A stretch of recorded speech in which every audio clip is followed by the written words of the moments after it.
আসসালামু আলাইকুম ওয়া রাহমাতুল্লাহি ওয়া বারাকাতুহু। যে যেখান থেকে দেখছেন প্রত্যেকের উদ্দেশ্য করে আমার একটা বার্তা। আগামীকাল 27 মে খিলকাপুরে ফুরকাত আহলে সুন্নাত ওয়াল জামাতের ব্যবস্থাপনায় যে ওয়াকফ কালাকানুনের বিরুদ্ধে যে প্রতিবাদ সভা এবং এই আবহাওয়া চারিদিকে ঝড়পানি হচ্ছে, এতে হয়তো অনেক মানুষ দ্বিধাদ্বন্দ্বের মধ্যে পড়ছে। ইতিপূর্বেই কয়েকজন ফোনও করেছে ইতিমধ্যে।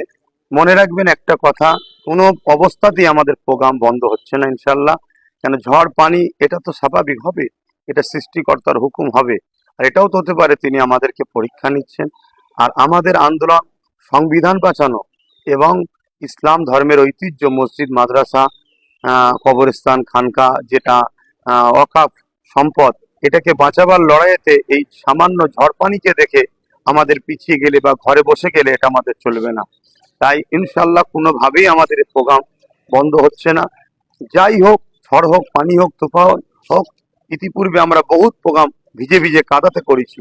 আগামীকাল ওয়াকফ কালা কানুনের বিরুদ্ধে আমাদের এই প্রতিবাদ সভা অবশ্যই হবে ইনশাল্লাহ।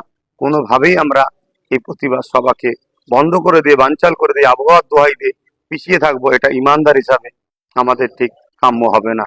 আশা রাখছি আমার ভালোবাসার মানুষ যেভাবে বিগত দিন আমার ডাকে সাড়া দিয়েছেন, আগামীকালকে 27 মে মঙ্গলবার খিলকাপুর মাঠে আপনারা সকলে আসবেন। সুস্থ থাকেন, ভালো থাকেন, আল্লাহ হাফেজ।